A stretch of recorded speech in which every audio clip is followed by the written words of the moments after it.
Hey, how you doing, everybody? It's Bad Brad, and I'm facing the toughest challenge of my career. It's early in the morning before the family gets up, so I've got a few minutes to talk about this and let you know everything that's going on and what's going on with the channel, where we're headed. I've been in Nashville since 1994, and I've started over twice in my career from nothing. I started off in Virginia playing at Busch Gardens, then later playing in a top 40 band down in the Virginia Beach area. And that was my first experiences playing live for a living. That was way back in 1986, I think, or 85, just after I graduated from high school. And in between college, I would work at Busch Gardens. That's where I met the Wooten brothers.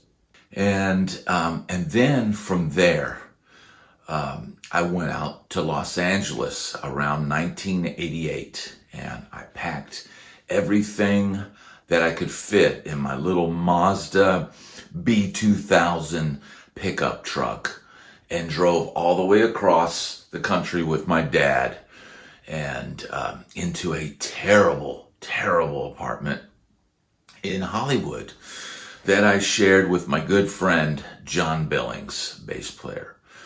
And right in the smack dab middle of Hollywood.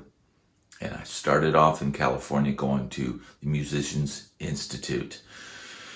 And, after that, playing out in Los Angeles in Sunset Strip bands, playing all the major clubs out there in Southern California.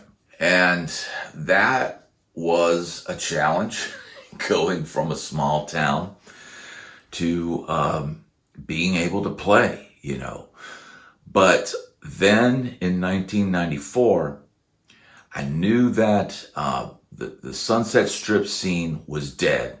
And I had to get out of California if I wanted anything to happen. So I moved to Nashville, Tennessee in 1994. We're now in the year 2024. That's 30 years ago. And that was a challenge because then when I left Los Angeles, I came to Nashville with even less. I came to Nashville with what I could put on the plane, which back then in 94, I had a rack. I was trying to build a rack unit so that I thought, if I have a rack unit, rig, that I'd be able to break into the studio scene. And so I had started when I was in Los Angeles, building this rack, and I had a Soldano preamp and a Mesa Boogie power amp and an IntelliFX effects unit, and they were all in this rack that I got somewhere in North Hollywood, and I kind of put it together myself. And I didn't have any speakers. I put that on the plane. I gave the Sky Cap $20. I said, "Here, man, if you could just get this on the plane." He said, I got you. And that and my guitar case and maybe a small bag of clothes. And that was all that I had. So everything that I had in Los Angeles, I got rid of. I sold it. A lot of it I sold to my pawn shop that I'd worked at, Brothers Collateral.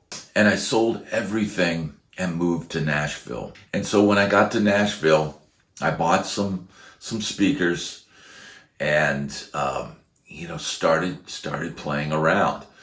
And this was 1994, 30 years ago. It's hard to believe. I didn't have, the fact that it's been 30 years is incredible to me, because I never counted how long I've been here, because I never thought I'd leave. When I moved to Nashville, man, it was not anything like the town is now. It was dead. Yeah, there wasn't a whole lot going on. I had some friends here. The Wooten brothers were here. And Regi Wooten, I owe everything that I've done in Nashville, I owe to guitarist Regi Wooten, because he got me on my first gig. He said, man, first of all, when I said I was coming to Nashville, I called him. And he says, come on, man, come on. So I moved to Nashville. I think the next night after I was here, I went out and saw Regi playing in a little club in Murfreesboro, Tennessee. And there were maybe, 10 or 15 people there. It was a character builder. But, I got to connect with them and say hey and, and all that. And he got me on my first gig here in Nashville. And that gig was a smooth jazz gig. So I had gone from playing heavy metal on the Sunset Strip to playing smooth jazz in a club down on 2nd Avenue in Nashville called Marable's. It's no longer there, but it was one of the kind of jazzier, kind of upscale clubs and cocktails and food, type place downtown. Everything else downtown was sleazy and run down. Nashville was not the boom town that it is now then. So I started over in 1994 and I was 27 years old. And so in Nashville, that was not over the hill. In Los Angeles, man, that was getting to the point where you're probably not going to get a record deal. And with the whole changing of the music scene into the grunge thing, it just, the likelihood of getting signed out of Los Angeles just took a dive. I came to Nashville with very little, and over these 30 years, I built up, quite a lot, and got to do a lot of things and build up a reputation. One of the biggest things that I built was a reputation. And, I had a reputation for being pretty wild, but I also had a reputation for always showing up, always being on time, always learning the songs, always playing my best, no matter what was going on. So, that alone, propelled me to be able to get to do the things that I did. And I never thought I'd leave Nashville, but I am facing one of the greatest challenges of my career. I'm now 57 years old. And, that's no spring chicken. I can still play, as good as I could. Maybe I play differently now. I think I play a lot smarter than I did when I was in my 20s. I definitely know how to pace myself and build a solo from the very bottom all the way up to a peak. So that's something that I've learned over time. And playing rhythm guitar, I know that now 90% of what you do is backing somebody else. And that's very important. But the toughest thing that I'm about to do, which I never thought I would ever do, is leave Nashville and start over from zero. But as life happens, things happen, happens. And my wife, she is still full on in her career. We just had our daughter 3 years ago. She has now gotten a job opportunity in Florida that we can't deny. We can't deny. And, things have slowed down for me as far as the gigs go. This has not been a great year. There's been some things behind the scenes that have happened with some of the bands that I played with, and out beyond my control. And now there's less work. And that's just facts. So, it is what it is. And there's also the fact that some of the gigs that I'm offered now, I just turn down for, it's too loud, or I just don't want to be put in that environment. I don't want to be playing at 2:30 in the morning and then walking down a dark alley with my gear anymore. I'm just not willing to do that. So, with that being said, though, I still have enough work here in Nashville to sustain myself, but not enough to warrant the family staying just for that. So we are moving to Florida, and for the first several months, we'll be based out of the Daytona area. And, I'm without a permanent base. I'm not going to be trying to establish connections and get gigs, because I want to make sure I am where I'm going to be. And that way, then I can be 100% in on what we're doing. But eventually, within a few months, our house should be done there. I'll have a new studio to do YouTube out of. Then I will reach out to my handful of contacts that I have down there and just say, hey man, I'm in the area. Let's connect. Let's see how we can help each other out. I'd like to bring some of those friends onto the channel. We'll see how that works out. It could be some really cool surprises. This is going to be the greatest challenge because I never wanted to start over again. I never wanted to have to do that.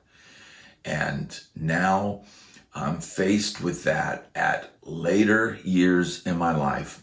I'd like to be able to be a weekend warrior still and do my weekend gigs, take care of the family during the week, and do weekend warrior gigs and make enough money to keep the wolves at bay. I'm going down to Florida, and I will be in Central Florida eventually. And that's where our base will be. And I'm going to try to connect with the people I know down there and try to get some work. And I may be teaching lessons. And I may be doing Zoom lessons. So if anybody out there is interested in that, hit me up. My email is in the description for my channel, on the front page of my channel. And, I'm interested in doing anything and everything to keep playing. So also air gigs, I still do that. I play on people's tracks. And that link is in the description for my channel as well. But I want to be able to play live. I want to keep my live chops up. And I want to experience, that camaraderie and that creative spark of improvised music. So facing this challenge is going to be tough. But you know what? I don't have any choice but to try and succeed.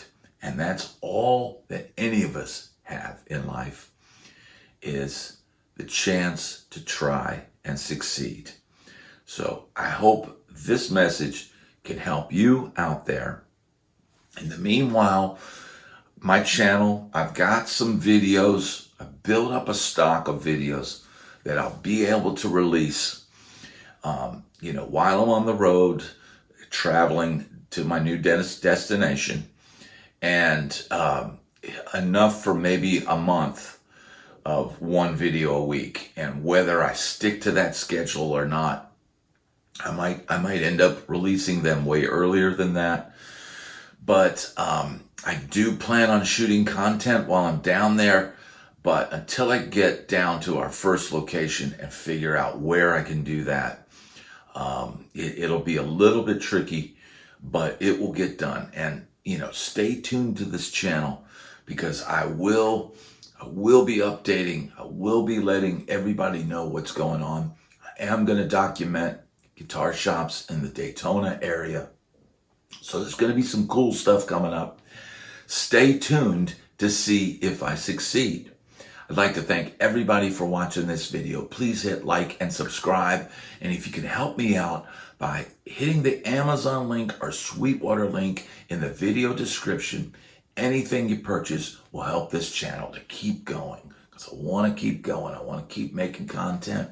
And I want to be able to sustain this cool thing that we have going here on YouTube. So thanks so much for watching, and I will see you on the next video. Peace.